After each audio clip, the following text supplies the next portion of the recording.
So today we're talking about a game that could be an actual banger. We just got an announcement from Hoyoverse about a brand new game called Zenless Zone Zero. So I'm going to talk about that and make sure that you guys are up to speed because this could be an exciting one. It is an anime game and we love anime based games around here. So we're going to talk about that, get you guys all up to speed on everything. And if that sounds good to you, hit that like button and subscribe and let me know what you think about the game, your honest opinions. If you feel like it's going to go well or not, let me know. But let's get into the video.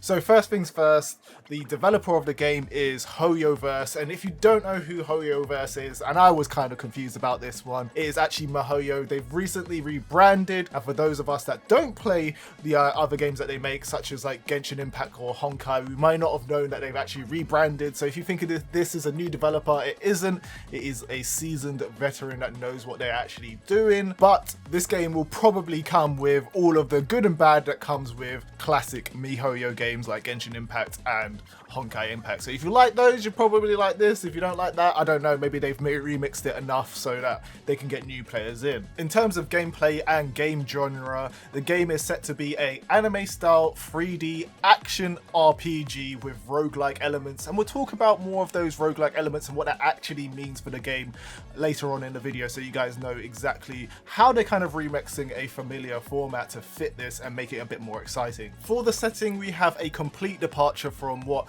Genshin Impact has, which is kind of more of a general classical fantasy setting. We now have a urban fantasy, and that's what the developer is coining it as, an urban fantasy setting, something like Scarlet Nexus. If you play Scarlet Nexus, it's going to be very similar to that in terms of how it looks. So expect lots of straps and lots of futuristic looking stuff, which also looks very cool to me.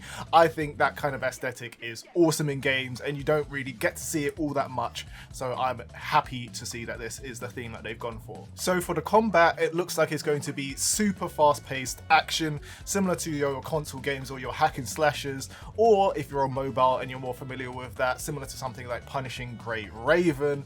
There looks like there's going to be also range combat and close quarters combat, and that the characters are also going to have access to some sort of ultimate move, and some of them look absolutely excellent, I will say so myself. So moving on to the characters that you actually play as. These are called proxies, and it seems that Zenless Zone Zero is going to have a wide variety of them. So if you're looking for a particular style, or you just want to switch up your character choice from day to day, it looks like you're going to have a wide variety of choice to choose from. You're going to have your waifus, you're going to have your good looking gentlemen, you're going to have your guys that look like beasts. So you got all of that variety if you're looking for a particular style. There was actually a bear panda looking thing that looked actually awesome in a kung fu suit. That is all good, but some of you may be asking, what is the reason that we are doing all of this? What is the purpose of the game? What is the backstory? And in a press release released by Hoyoverse, we actually get some details on the actual story. It says, contemporary civilization has been destroyed by a supernatural disaster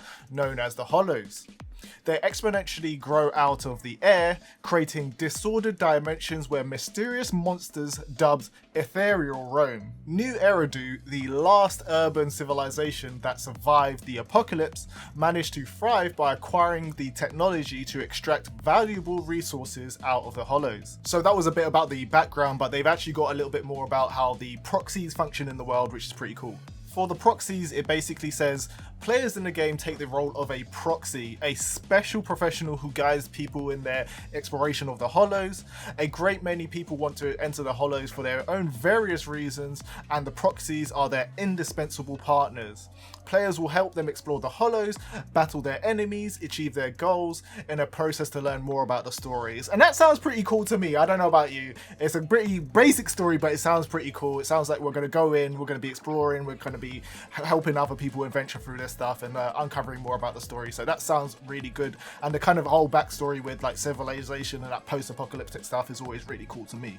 On the website we actually got some additional information on one of the proxies that we saw in the trailer, and that is Ambi Damara. Her character profile says, a mysterious young girl who never talks about her past, almost as if she didn't have one. She's calm and collected and unusually competent and efficient in combat, almost as if she had years of training. So it seems that she's going to be a pretty hard-bodied fighter, so if you're into your combat and you want to excel in combat, maybe this is one of the characters that you pick as a proxy.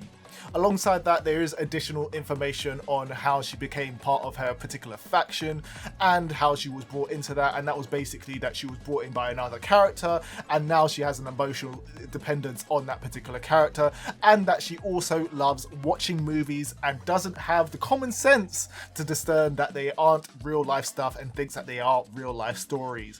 So if you're wondering which platforms that this game is going to be on, like most Miyoho games, it's going to be starting on PC and iOS, so if you have both of those platforms you're going to be able to play it.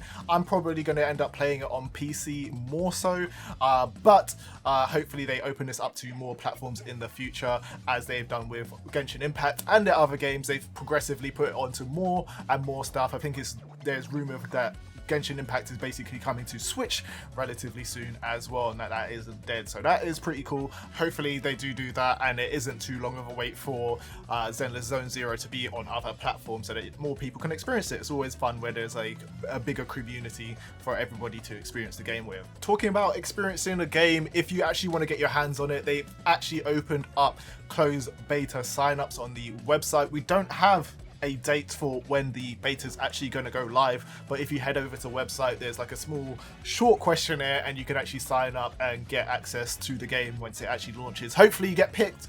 I don't know if it's going to be guaranteed access because it is a closed beta, so it depends on how many people they're actually letting in, and I'm sure by the amount of views that the trailer has, I think it's like at 3.3 million at the moment, there's a lot of people hyped about this game, so there's going to be a lot of people trying to get in. So make sure you sign up if you want to get access to this. If you're a content creator, you can actually be able to upload videos, so I'm pretty excited for this. Hopefully I get in and I get access to be able to create some content on this game, play some of the characters, test it out, because it looks pretty exciting. So hopefully you are up to speed on everything that is Zenless Zone Zero, but as with all these videos, I like to give you my honest opinion on what I think about this game, and hopefully it is good. I like the aesthetic of it and it looks really cool. I like techwear and that kind of modern futuristic look, and the presentation of the game looked really cool. But with Miyoho games and Hoyoverse, I know they are gacha games and I am not necessarily the biggest fan of gacha games, but if the gameplay is good enough, I might be able to kind of overlook some of that kind of microtransaction-y stuff and really get into it. And it depends what the monetization is of the game anyway. We do not know that at the moment, so we'll have to look into that and see what it's all about when it actually drops. So I'm not going to write it off until I've actually had my hands on it, played the game and seen if it's fun or not, because that is ultimately what counts in the end. If the game is fun, then I'll probably play it. So you guys let me know what you think about the game, if you feel like it's going to be any good, if you're going to be signing up for the beta, if you signed up, if you're waiting for it to drop, if you are a Genshin player, let me know how you're feeling about this one. But I'll see you guys on the next video, and definitely subscribe if you haven't already. Bye bye.